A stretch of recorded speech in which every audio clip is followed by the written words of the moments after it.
నమస్తే journalist Mandagiri.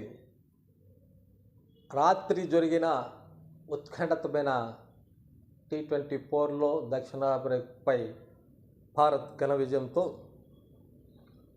4వసారి world cup సాధించి చరిత్రలోకి ఎక్కింది. మొత్తం మీద ఈ వరల్డ్ కప్ ప్రపంచ క్రికెట్ పోటీలలో 4 సార్లు భారత్ కప్పులు సాధించగా 1983లో కపిల్ దేవ్ నాయకత్వంలో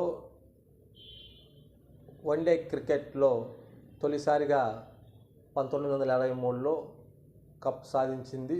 ఆ సాధించిన తర్వాత 2007లో మహేందర్ సింగ్ ధోని తొలి T20 వరల్డ్ కప్లో మహేందర్ సింగ్ ధోని నాయకత్వంలో నాడు T20 వరల్డ్ కప్పు సాధించిన సంగతి తెలిసిందే. అదేవిధంగా 2011లో వన్డే క్రికెట్లో మహేందర్ సింగ్ ధోని నాయకత్వంలో వరల్డ్ కప్ సాధించిన పరిస్థితి ఉంది.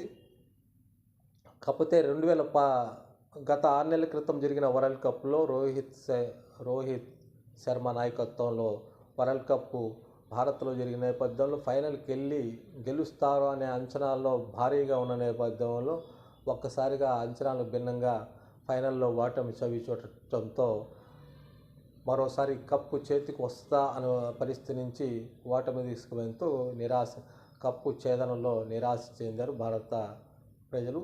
ఈ నేపథ్యంలో T20 వరల్డ్ కప్లో భారత్ వరుస విజయాలతో దూసుకోబోతూ వరల్డ్ కప్ ఫైనల్కు చేరిన నేపథ్యంలో చివరి ఓవర్ దాకా ఆట ఉత్కంఠగా సాగింది. చివరి ఓవర్లో తొలి బంతికి సూర్యకుమార్ యాదవ్ అద్భుతమైన క్యాచ్ పట్టుకున్న తర్వాత మ్యాచ్ టర్న్ తిరిగిందనేది ట్విట్టర్ వేదికగా తీవ్ర చర్చ జరుగుతుంది. ఈ ఫైనల్లో అద్భుతంగా భారత బౌలర్లు చివరి 5 ఓవర్లు అద్భుతంగా బౌలింగ్ చేయడంతో విజయం సాధించారు.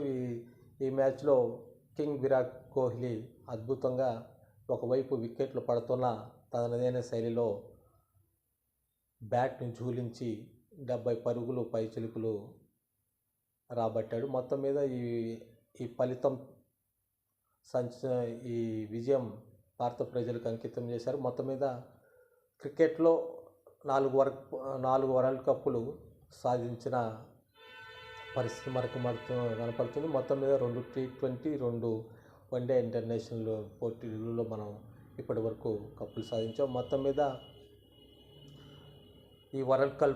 ఈ T20 వరల్డ్ కప్పు చివర నేపథ్యంలో కింగ్ కోహ్లీ ఈ world cup T20 world cup నుంచి T20 క్రికెట్ నుంచి తన వైదొలుగుతున్నట్టు ఒక ప్రకటన అప్పుడే విడుదల చేశాడు.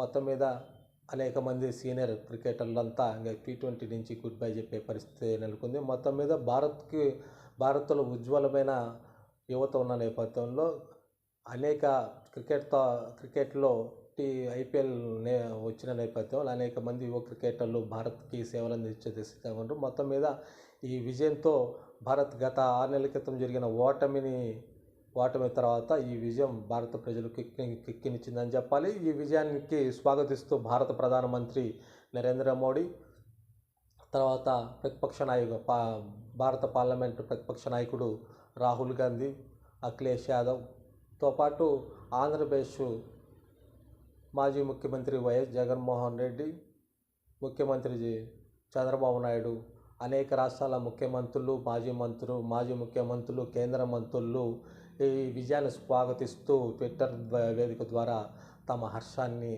వ్యక్తం చేశారు. మొత్తం మీద ఈ విజయం భారత ప్రజలకి ఒక అద్భుత విజయాన్ని అందించినట్టయింది. మొత్తం మీద ఈ విజయాన్ని భారత ప్రజలు ఈ విజయాన్ని అద్భుతంగా ఈ విజయాన్ని స్వాగతిస్తూ తమదైన శైలిలో రాత్రి విజయం సాధించారు. భారీ ఎత్తున బాణాసంచా కాల్చుకొని తమ హర్షాన్ని వ్యక్తం చేస్తూ వీధుల గుండా భారత్ మాతా జై, భారత క్రికెట్ పట్టాన్ని పెద్ద ఎత్తున నినాదాలు చేస్తూ దేశవ్యాప్తంగా క్రికెట్ ప్రియులు సంబరాల్లో నిమగ్నమయ్యారు.